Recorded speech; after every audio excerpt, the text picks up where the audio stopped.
जय जिनेन्द्र। वन्दितु सर्वसिद्धे धुविममलमणोवमं गतिं पते वोच्छामि समयपाहुड मिणमो सुध केवली भणिदम्। पंच परमेष्ठी भगवान की जय हो। समय सार जी महान ग्रंथाधिराज का हम निर्जराधिकार पढ़ रहे हैं। पिछली ज्ञानशाला की कक्षा में हमने समझा था, एक शंख की उदाहरण से आचार्य भगवान हमें बता रहे थे जिस प्रकार शंख सचित्त, अचित्त और सचित्ताचित्त अर्थात मिश्र सभी प्रकार के द्रव्यों का उपभोग करता है, सभी प्रकार के द्रव्यों को, पदार्थों का भक्षण करता है। वे पदार्थ चाहे काले हों, चाहे पीले हों, चाहे नीले हों, किसी भी वर्ण के हों, लेकिन फिर भी उनका उपभोग करता हुआ भी वह शंख अपने श्वेत पने को, अपने धवल पने को नहीं छोड़ता है। ठीक उसी प्रकार जो ज्ञानी जीव होता है वह भी अनेक प्रकार के द्रव्यों का, चाहे वे सचित्त हों, अचित्त हों या मिश्र हों, सभी प्रकार के द्रव्यों का उपभोग करते हुए भी वह अपने आत्म स्वभाव में लीन होने के कारण से जो अन्य रागादि रूप परिणाम हैं, अन्य अज्ञान रूप परिणमन है, उस तरफ उसका परिणमन नहीं होता है। उन्हीं दोनों गाथाओं को और आगे विस्तार से आचार्य भगवान आज समझा रहे हैं। आज की इस कक्षा में हम 3 गाथाएं पढ़ेंगे जो उन्हीं दोनों गाथाओं के आगे हैं और उन्हीं का विस्तार है।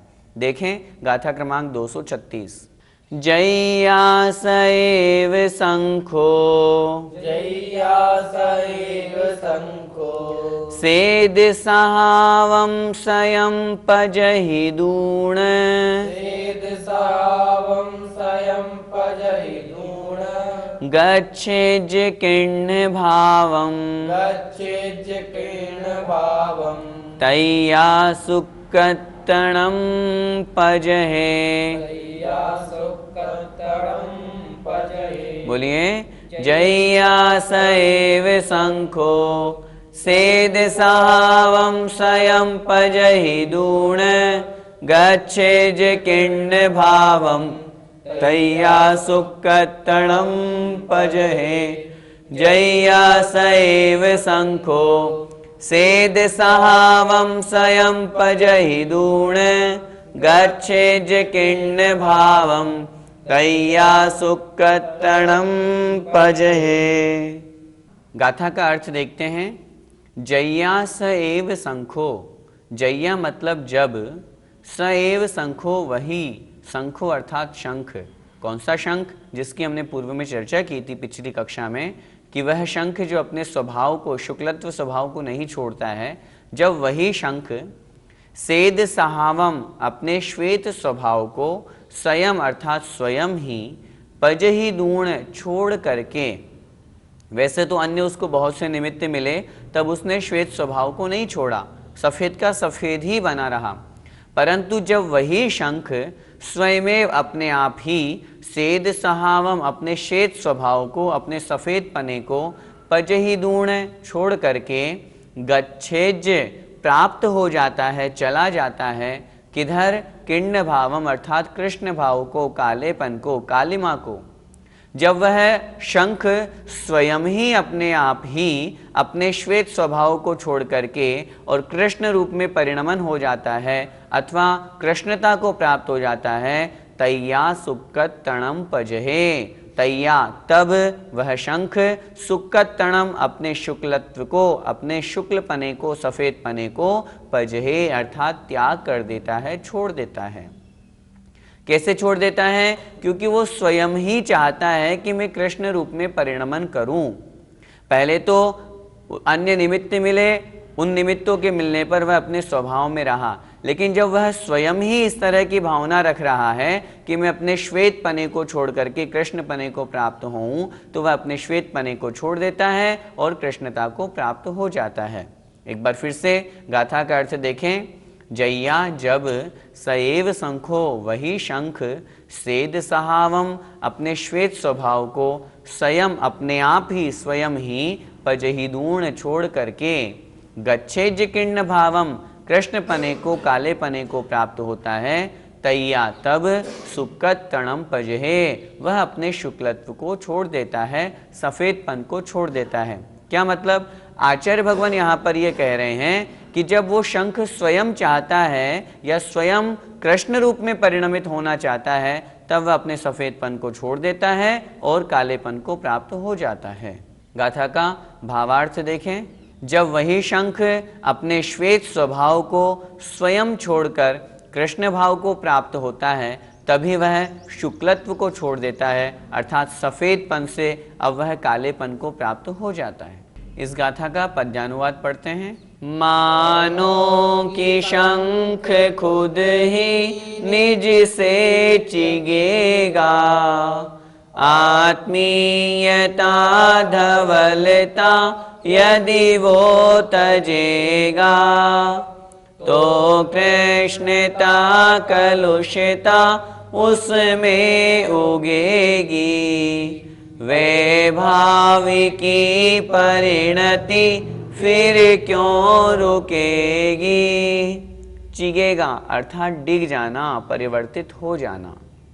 अब इसी बात को आचार्य महाराज फिर एक और अगली गाथा से समझा रहे हैं कि किस प्रकार वह शंख अपने कृष्णत्व को प्राप्त हो जाता है, अपने स्वभाव को छोड़ करके विभाव में चला जाता है। देखें अगली गाथा। जह शंखो पोगल दो, जय शंखो पोगल दो, जैया सुकत्तणम पजहि दूण, जैया सुकत्तणम पजहि दूण, गच्छेज्य किण्ण भावम, गच्छेज्य किर्ण भावम, तैया सुकत्तणम पजहे। तैया सुकत्तणम पजहे। बोलिए। जय शंखो पोगल दो, जैया सुकत्तणम पजहि दूण, गच्छेज्य किण्ण भावम, तैया सुकत्तणम पजहे। जय शंखो पोगल दो, जैया सुकत्तणम पजहि दूण, गच्छेज्य किण्ण भावम, तैया सुकत्तणम पजहे। अभी जो हमने गाथा पढ़ी और जो पूर्व में गाथा पढ़ी थी, गाथा क्रमांक 236 और 237, दोनों में बहुत अधिक अंतर नहीं है, बहुत थोड़ा सा अंतर है। जो 236 का अर्थ भावार्थ वही यहाँ पर पुनः आचार्य महाराज कह रहे हैं। देखें अर्थ। जह शंखो पुग्गल दो, जह अर्थात जैसे, शंखो अर्थात शंख, कैसा शंख, पुग्गल दो अर्थात जो पुद्गल रूप में है, जो पुद्गल रूप में शंख है। जैया जब, सुकत्तणम पजहि दूण, सुकत्तणम अर्थात अपने शुक्लत्व को, अपने सफेदपन को, पजहि दूण छोड़ करके, त्याग करके, गच्छेज किण्ण भावम अर्थात प्राप्त होता है, किसको, किण्ण भावम अर्थात कृष्णपने को, कृष्ण भाव को। जैसे ही वह पौद्गलिक शंख जब अपने शुक्लत्व को छोड़ करके कृष्ण भाव को प्राप्त होता है, तैया तब वह शंख सुकत्तणम पजहे अपने शुक्लत्व को छोड़ देता है। यहाँ पर आचार्य महाराज ये क्यों कह रहे हैं, क्यों उदाहरण दे रहे हैं शंख का? इसलिए दे रहे हैं क्योंकि जब शंख स्वयं अपने स्वभाव को छोड़ देता है तो विभाव रूप में परिणमित हो जाता है। जब वह अपने स्वभाव में रहना चाहता है तब सचित्त अचित्त अथवा मिश्र कितने भी पदार्थों का उसको निमित्त मिले, वह अपने स्वभाव का त्याग नहीं करता, वह शुक्ल का शुक्ल ही बना रहता है। लेकिन जब वह अपने स्वभाव को छोड़ देता है, स्वभाव को छोड़ देने के कारण से उसका स्वभाव है सफेदपन, स्वभाव को उसने छोड़ दिया तो वह कृष्णपने को प्राप्त हो जाता है। वही बात आचार्य महाराज इस गाथा में कह रहे हैं। गाथा का भावार्थ देखें। जैसे जब पुद्गल रूप शंख शुक्लत्व को छोड़कर कृष्ण भाव को प्राप्त होता है, तब वह शुक्लत्व को छोड़ देता है, अर्थात सफेदपन को छोड़ देता है और कृष्ण भाव को, जो वैभाव है, जो विभाव है उस शंख का, उसको प्राप्त कर लेता है। इस गाथा का पद्यानुवाद पढ़ते हैं। निर्जीव शंख खुद वो निज से चिगेगा, आत्मीयता धवलता यदि हाथ तजेगा, तो कृष्णता कलुषिता उसमें उगेगी। वैभाविकी परिणति फिर क्यों रुकेगी। जो अभी हमने शंख का उदाहरण पढ़ा, आचार्य महाराज उसी दृष्टांत को अब दृष्टांत से सिद्ध कर रहे हैं। अर्थात ठीक उसी प्रकार ज्ञानी जीव भी जब अपने स्वभाव से च्युत हो जाता है तो वह किस प्रकार अज्ञानी रूप हो जाता है। देखिए अगली गाथा। तहणाणि विहुजय्या, तहणाणि विहुजय्या, णाण सहावं स्वयं पजहि दूण,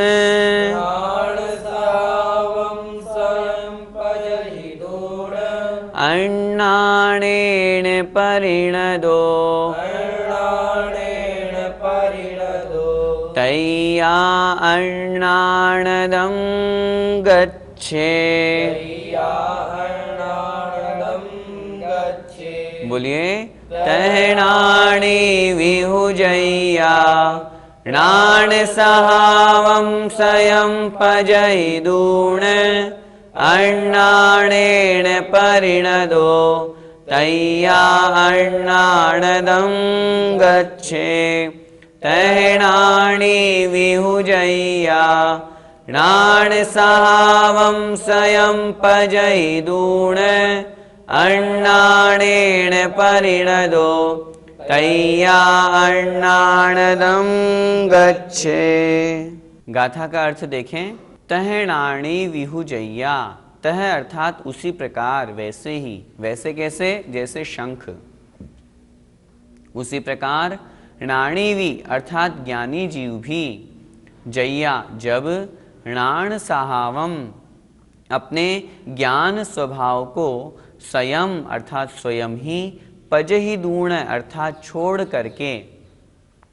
ठीक उसी प्रकार जिस प्रकार उस शंख ने अपने स्वभाव को छोड़ करके, अपने स्वभाव रूप शुक्लपने को छोड़ करके विभाव रूप कृष्णपने को स्वयं ही प्राप्त कर लिया, ठीक उसी प्रकार यदि कोई ज्ञानी जीव अपने ज्ञान स्वभाव को स्वयं ही छोड़ करके अन्नाणेन परिणदो, अज्ञान रूप से परिणत हो जाता है। उस जीव ने अपने ज्ञान स्वभाव को छोड़ दिया और अज्ञान रूप भाव को वह जीव स्वयं ही प्राप्त हो गया। तय्या तब वह जो ज्ञानी जीव है अन्नाणदं गच्छे, अज्ञानत्व को अर्थात अज्ञान भाव को गच्छे अर्थात प्राप्त हो जाता है। स्पष्ट से उदाहरण से आचार्य महाराज ने यहाँ दृष्टांत के द्वारा दृष्टांत समझाया, सिद्धांत को बताया। ठीक उसी प्रकार जब ज्ञानी जीव स्वयं इस तरह की भावना रखता है और स्वयं अपने ज्ञानपने को छोड़ देता है, तब वह ज्ञानी जीव भी अज्ञान भाव को प्राप्त हो जाता है। जब आत्म स्वभाव में वह जीव लीन रहता है तब तक वह ज्ञान स्वभावी कहलाता है। जब वह आत्म स्वभाव से च्युत होता है तो फिर वह जीव भी अज्ञानी बन जाता है। ठीक उसी प्रकार जिस प्रकार जैसे कि शंख होता है। फिर से गाथा का अर्थ देखें। तह उसी प्रकार णाणिवि ज्ञानी जीव भी, जय्या जब, णाण सहावम ज्ञान स्वभाव को, स्वयं अर्थात स्वयं, पजहि दूण अर्थात छोड़ करके, अन्नाणेन परिणदो अज्ञान रूप से परिणत होता है। जैसे ही वह ज्ञानी जीव अपने ज्ञान स्वभाव को छोड़ करके अज्ञान रूप में परिणत होता है, तब वह ज्ञानी जीव भी अन्नाणदं गच्छे अज्ञानत्व को प्राप्त हो जाता है, अर्थात अपने स्वभाव को छोड़ करके वह भी विभाव में परिणमित हो जाता है। गाथा का भावार्थ देखें। उसी प्रकार ज्ञानी भी अपने ज्ञान स्वभाव को छोड़कर अज्ञान रूप परिणमन करता है तो अवश्य अज्ञानी बन जाता है, अर्थात वह स्वभाव से अज्ञान रूप विभाव में परिणत हो जाता है। भैया जी, इन गाथाओं में क्या समझाया गया है? स्पष्ट सी बात है। इन गाथाओं में आचार्य भगवान कह रहे हैं तू तो स्थिर रहे। यदि तू अपने आप में अपने स्वभाव में स्थिर रहेगा तो अन्य निमित्त तुझे नहीं परिणाम आ सकते। कर्म बंध तभी होगा जब राग होगा। यहाँ जो 5 गाथाएं आचार्य भगवान ने लिखी वो यही बतला रही है कि यदि वह शंख चाहे तो अपने स्वभाव को विभाव रूप में परिणमित करता है, उसी प्रकार जब ज्ञानी जीव अपने स्वभाव को छोड़ देता है तब वह विभाव रूप में आता है, तब वह अज्ञान रूप में आता है। इसलिए हम अपने इच्छा शक्ति जागृत करें, हम यह सोचें हमें आत्म स्वभाव को प्राप्त करना है, ज्ञानी पने को प्राप्त करना है, तो अपने स्वभाव में स्थिर रहना पड़ेगा। यदि हम इस तरह रहेंगे तो अन्य परद्रव्य हमारा कुछ भी नहीं कर सकते। या जी, तो फिर ज्ञानी जीव को क्या करना चाहिए? सच पूछो तो ज्ञानी को कुछ नहीं करना चाहिए। आचार्य श्री कहते हैं मुनि महाराज के लिए श्रमण शब्द प्रयोग किया जाता है। श्रमण का अर्थ क्या होता है? श्रम न, जो किसी तरह का कोई श्रम नहीं करते, कोई कार्य नहीं, कोई मेहनत नहीं, बस एक ही काम। क्या काम? आत्म स्वभाव को प्राप्त करना, आत्मा में लीन होना। जब इस तरह की परिणति होगी तो कुछ भी काम नहीं करना। यहाँ समय सार जी का सार भी तो यही है, न पुण्य करना न पाप करना, सिर्फ आत्म स्वभाव में लीन होना, ज्ञाता दृष्टा मात्र बने रहना, राग द्वेष का अभाव करना, बस यही तो आत्मा का कार्य है। और जब इस स्वभाव को वह जीव प्राप्त हो जाता है तो फिर निश्चित रूप से उसे कुछ भी करने की आवश्यकता नहीं रहती। भैया जी, तो फिर निमित्त का निषेध क्यों किया जाता है? निमित्त होने पर कार्य होने की संभावना रहती है, इसलिए निमित्त का निषेध किया जाता है। लेकिन यदि हमारा स्वयं का उपादान शक्तिपूर्ण हो, जागृत हो, तो फिर निमित्त जरूरी नहीं है कि कुछ कर ही पाए।